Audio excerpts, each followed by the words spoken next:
शुभ सकाळ मंडळी. तर अक्षय तृतीयेच्या तुम्हाला खूप खूप शुभेच्छा. म्हणजे चला सकाळी की नाही आज आपल्या इथं असते अक्षय तृतीया. जसं की नाही सासू सासऱ्यांचे पित्र तर त्याला स्वयंपाकाची केली मी तयारी सुरू. आज लावलं इथं मोठ्या कुकरमध्ये लावली आहे पुरणाची डाळ. कारण की डाळ तेवढीच आहे, कारण की नाही मोकळी जाकळी शिजली नाही की त्याच्यामधलं जे पाणी राहते ना आपलं कटाच्या आमटीचं ते व्यवस्थित आणि छान निघते. आणि भरपूर पाणी टाकलं ना तर आमटीला पाणी पण चांगलं निघते ना आमटी खूप छान होती. तर चला इथे कुकरमध्ये लावली पुरणाची डाळ.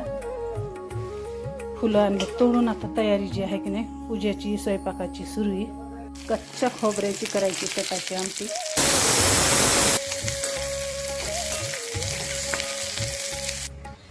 चला पुरण की नाही चांगलं शिजले आणि इथं पुरण मी जे ना चांगलं घोटून घेते, जसं की जायफळ आणि इलायची.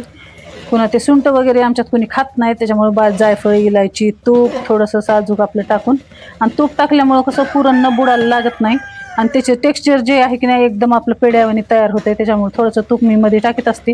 तर चला इथं पुरण झालंय माझं तयार.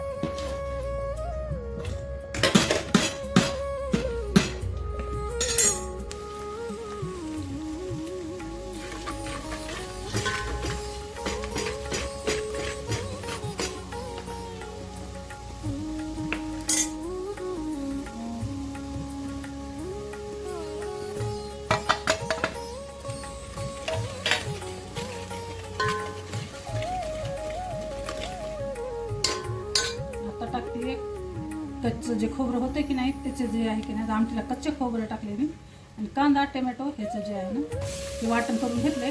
आणि हे तेलामध्ये छान असं परतून घ्यायचं, कारण जवळ की नाही मसाल्याचं तेल सुटत नाही ना तेव्हाच आमटीला कलर एकदम असा भारी येते. त्याला आधी खाली तेलामध्ये छान परतून घ्यायचं. आणि आपलं की नाही जसं खोबरं आपण टाकतो ना भाजून, त्याच्यापेक्षा कच्च्या जे खोबऱ्याची आमटी ना ती खूप मस्त होती. आणि जसं की नाही चव पण एकदम अशी भारी लागते. चला आता मसाला थोडासा शिजू देणार. कच्च्या खोबऱ्याची आमटी आमची सगळ्याला आवडते, त्याच्यामुळे तिने काल होतं कच्चं खोबरं, त्याच्यामुळे आजी की नाही कच्चं खोबरं टाकले मी आमटीला. आणि साईडला माझं पुरण शिजते. आता आमटीला फोडणी दिलं की पुरण काढून घ्यायचं जायचं. आणि उन्हामध्ये की नाही बिलकुल टाकू वाटून झालं गरमी की नाही किचनमध्ये.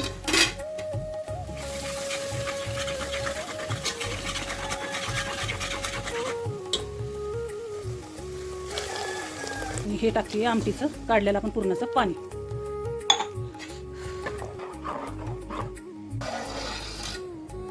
चला तर आपली कटाची आमटी तर छानशी तयार झाली. आणि बघू शकता कट किती छान आलाय. आणि वल्ल्या नारळाची की नाही खूप छान आमटी होती. तर आज वल्ल्या नारळाची आमटी केली. इथं जे आहे ना भज्याचं पीठ पण भिजून ठेवलं आहे. थोडंसं फेटून घ्यायचं भज्याचं पीठ. आणि फेटून घेतलं की नाही की फ्रीजमध्ये ठेवतात ना तर भजे खूप छान बिना सोड्याचं जे आहे ना मस्त लुसलुशीत असे डम फुगतात. त्याच्यामुळं भज्याचं पीठ जे आहे ना हिरव्या मिरचीचे भजे आहेत, कांदा हिरवी मिरची कढीपत्ता सगळं टाकून जे आहे ना बेटर इथं तयार केलं ना. आता ह्याला मस्त फेटून घेतलंय आणि ह्याला ठेवून देणार आहे आता अर्धा घंट्यासाठी फ्रीजमध्ये. चला इथं राईस कुकरमध्ये मी लावलाय भात.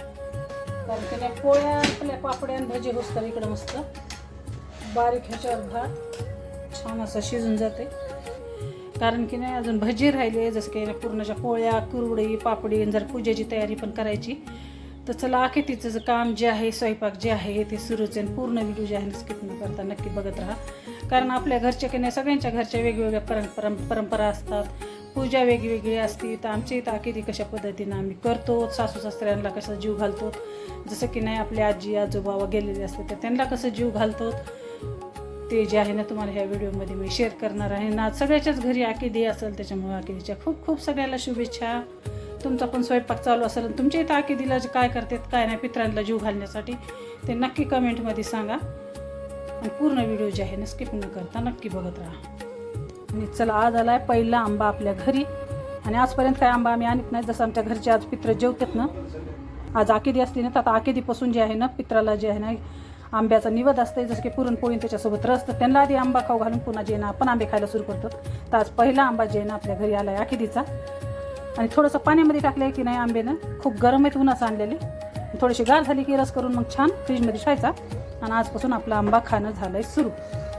तर महिनाभर आपल्याला कंपल्सरी आंबा भेटते ना. तर ह्या महिन्यामध्ये आंबे जे आहेत ना चांगले पिवळे चांगले गोड असे भेटते. तर नाहीतर आजपर्यंत की नाही सुरुवातीला आंबे की नाही एकदम आंबट आणि पिकलेले पण बरोबर नसतात. तर चला आकेदीपासून आंब्याचा रस झाला आहे सुरू आज घरी.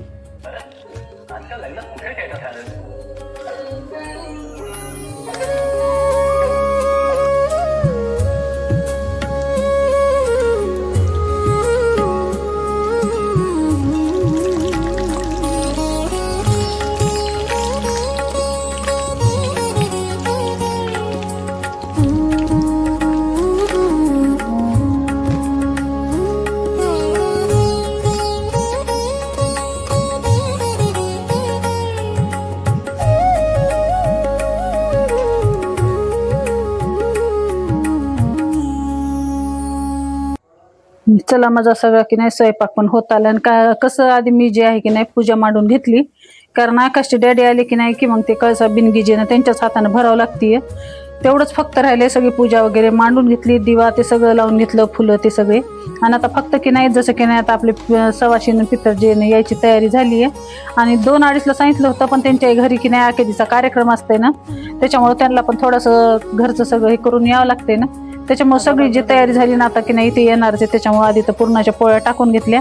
इथं जे आहे ना मिस्टरांना म्हणलं आधी तुम्ही पूजा करून घ्या, नैवेद्य दाखवून घ्या, मग आलं की त्यांना वाढता येते की मग झालं काम पटकन लवकर हे होऊन जाते. कारण दिवस मावळाच्या आधी जेत ना पित्तर सवाशीन जीव घालावं लागते. आणि टायमिंग आता की नाही 2:30 वाजून गेले तर त्याच्यामुळे घरातले कामं सारले ना की आलं की त्यांना मग पात्र लावलं की लवकर आटपत आहे. इथं मिस्टर चांगली पूजा करून घेते तर.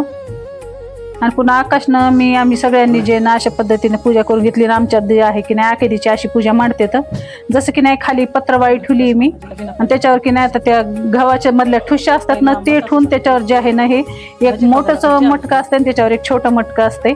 पण की नाही आता गव्हाच्या ठुश्या भेटत नाहीत म्हणून खाली गहू ठेवलेत आणि त्याच्यावर जे ना हे 2 मटके ठेवलेत, जसं की नाही पित्तर आणि सवाशीन. आणि सगळं पूजून वगैरे घेऊन सगळी नैवेद्य वगैरे दाखवून इथं मी पाया पडले. आणि आपले आता पित्तर सवाशीन पण आले आणि त्यांना पण मी ताटं लावून घेतले. तर पूर्ण व्हिडिओ तुम्हाला आमचा कसा वाटला की दिसा कमेंटमध्ये नक्की सांगा. आवडलं तर लाईक शेअर सबस्क्राईब